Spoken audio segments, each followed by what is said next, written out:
Robert Downey Jr. was the coolest of the Brat Pack. Let's just say that. Robert Downey Jr.'s reputation has developed in a fantastically strange fashion. I mean, he was the first SNL cast member to be nominated for a lead actor Oscar. Who's Robert Downey Jr.? I mean, he made a couple of films. This guy's going to star as Charlie Chaplin.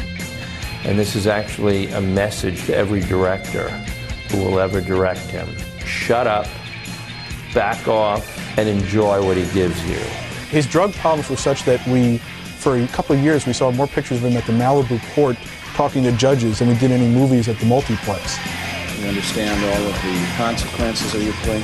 Yes, I do. Whenever you start using heroin, period, but when you're using heroin when you're working, I think you're not going to go to a good place. I mean, that's the beginning of the end. I just didn't think it was the end of Robert Downey Jr. career-wise. I thought Robert Downey Jr. would wind up being dead somewhere.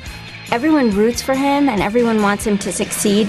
You know, I hate to throw that word genius around. It's almost like a joke. Everyone in Hollywood's a genius. This guy, on the other hand, is awfully creative. He's a real force.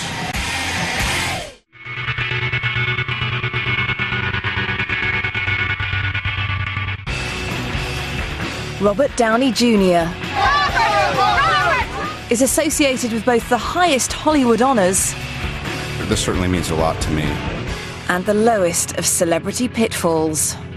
I think the average person in the street, if you say Robert Downey Jr. to them, they're going to think very talented actor who had drug problems and spent a lot of time in jail and was a troubled guy. I would say amazing actor comes before troubled drug addict, because when you're talking about Hollywood, everybody's got problems of one sort or another. One thing that everyone can agree on is that Robert Downey Jr. is never boring, on screen or off. Robert Downey Jr. is somebody who's thought of as a really groundbreaking actor, a guy who takes risks, somebody who has really lived on the edge his whole time in Hollywood. This is a guy who's never held back. Robert Downey Jr.'s reputation has developed in a fantastically strange fashion. I mean, it can really be summed up by saying that he was the first SNL cast member to be nominated for a lead actor Oscar, which is really strange if you think about it. And I think that Robert Downey Jr. is one of those talents who is so committed to performance, so committed to character, that he'll just roll with it. He'll go wherever the character needs to go, and I think it's taken him to dangerous places. For a decade, Robert became one of the world's most famous drug casualties. His countless run-ins with the law came to a head in November of 2000. He was working on the hit show Ally McBeal. When the show broke for the Thanksgiving holiday, Downey checked into a hotel in Palm Springs for 4 days of debauchery.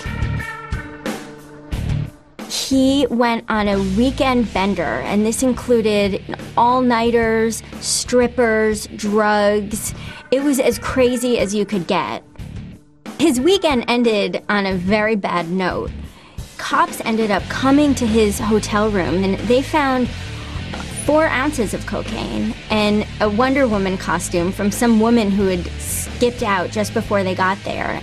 Robert Downey Jr. has said that this period was his rock bottom. I just didn't think it was the end of Robert Downey Jr. career-wise. I thought Robert Downey Jr. would wind up being dead somewhere. Robert not only lived, he rose from the ashes to pull off one of the most unlikely comebacks in Hollywood history. Thanks in no small part to a group of supporters who were always willing to give him another chance. So I'll do a line, you do a line. And I don't mean cocaine, okay? He's very well liked. For all his problems, for all his difficulties, he's very well liked. Robert Downey Jr. is the kind of guy that you want to hang out with.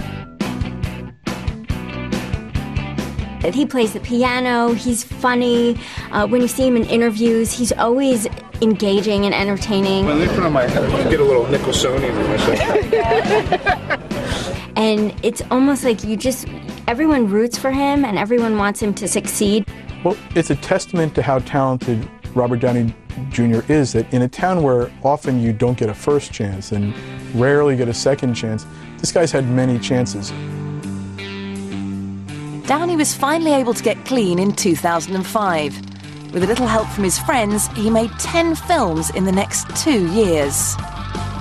It was a staggering number for any actor, much less one who many thought would never work again. I think for a couple of years there, he became a sort of punchline for jokes about drug addicts. And I think in the last couple of years, that's faded away, because that ultimately was a lot of personal crap that he and the people around him had to pay a price for. I would say that Robert Downey Jr. is back. I mean, I think he's taken small roles in numerous films that display his acting ability, and some of them are really quality films, like Zodiac or like Good Night, Good Luck. I think there was a sense that because he went to hell in a handbasket in full view of the public and lived to talk about it, that he deserves a break. Robert's career recovery has led to his biggest break yet. In 2008, he will star in his first genuine Hollywood blockbuster, Iron Man. Iron Man is a real test for Robert Downey Jr. because it is a major film, a superhero movie. This is a franchise, potentially, and I think it's going to signal a whole new chapter for him as an actor and as a person who can really carry a big movie, who can be a leading man. Iron Man has an extremely troubled past. I mean, the character is a weaponeer and an arms dealer who's very conflicted about his work and an alcoholic. So again, the idea of Robert Downey Jr. playing a flawed superhero makes perfect sense to me. He pointed out he's never really starred in a $100 million picture. It's not only an opportunity to try something new and to make his mark in what he hopes will be a box office smash, but to kind of take on an iconic role and make it his own. In his 40s, Robert's career and personal life were better than ever. He still had a compulsive personality, but he focused it on work, kung fu workouts, and his family.